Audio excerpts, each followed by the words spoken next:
Gülnara Sadıkova hakkında biraz aytıp berim ben sizlere. Sadıkova nerede bu? Aktivist bu. Olsun bir zamanlar öttü aradan öttü de yüzünden yitip gitti. Sonra bu bir Türkiye era vardı. Ondan sonra da şimdi ne aç başladı bana yani şirketini.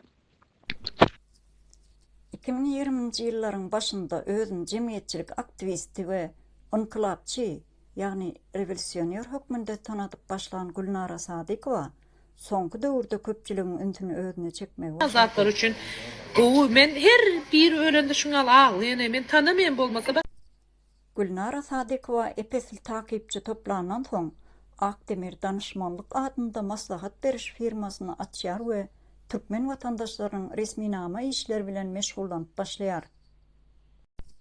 Sosial mediada ýaýran iň soňky maglumatlara görä Sadıkova häzirki wagtda köp sanly Türkmen vatandaşlaryny aldaw ýollar bilen olaryň pullaryny bekanun eýlemekde aýplanýar. Toplam näçe bolýar diýsem $1800 diýdi. 1800 dolar, $1000 geçtim. Galany on oýlanandan soň geçersiň diýdiler. Skydandan soň bir hepde soň geldiler ofisa. Ofisine bardım. Oňa ýene ödeme ýapmaly diýdiler. O näle ödeme ýapmaly, men ödemem ýapdym diýdim. Orada gaçak galyansam. Ertegi bir gün bar power tutmadan hiç çiz zaňda adam eden okkur zaňam alan okkuram da SMS-ine da jogap berýän okkur başda ödeme ýapýansan gel etdiler. Salam, ben Akdemir Bey'e oğlum için kimlik için başvuru yaptım. Ona 4,5 bin soradılar. $4,500 hepsine birden verdim. Kasaba attırdım kendimde. Bölüp 2,5 kasaba attırdım. Ama oğluma işlem yapılmadı. Bu Gülnara Sadıkova Erdal Akdemir beni de teyzeme aldap 9 ay oyaladılar. Yani yeğenim kaçak kalmıştı. Sana kimlik alıp vereceğiz diye. $4,500 istediler. 2.000'ni önden ver, 2.500 iş bitende verirsin dediler. 2.000'ni aldı. Sonra 2.500 paranı hepsini vermezsen işlem başlatmayacağız dedi. Paranı hepsini aldılar. Sosial mediada onlarca sanly peýda bolan köpçüligiň tankytlaýjy video ýazgylary, şikayetler sebäpli Gülnara Sadıkova jemgyýetçiligiň ýitin äradylygyna we ýydarlamalaryna sebäp boldy.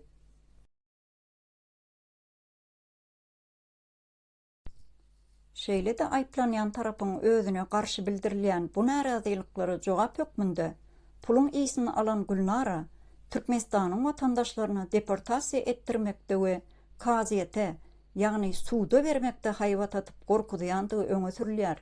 kömek etmeye gerek yok. Devlet sağ olsun.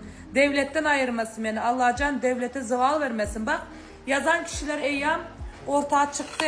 Bakın yazın. Yazın devam edin oradan. Boş kağızların peşinden gidip yazdığınız kendi adlarınızla. Aha girdi şimdi. Girdi 10 kişini alttırlar. Çok iyi oldu. Adres Allah'a ya Rabbim. Allah canım özü büyük. Yazın devam edin, ben takip edeyim çünkü oradakileri uyardım ne çağırdım Pelvan günahımı geçer misiniz deyip ne mi dediniz?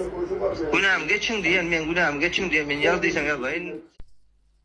Videolarda görünüşe alı Sadıkova'nın üstünü basan halk köpçüligi öz davan adavyny Gülnara we onun yan yoldaşyna ýydirmejegi, olary linç etjegi kuşsuz görünýär. Terbiyesizlik yapma. Tamam.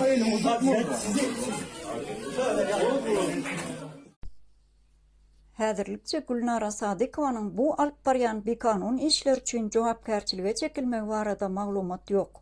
Halk köpçüligi hukuk goraýjylar tarapyndan çäresi görülip, halkyň pullary ýzyna gaýtarylmagyny isleýär.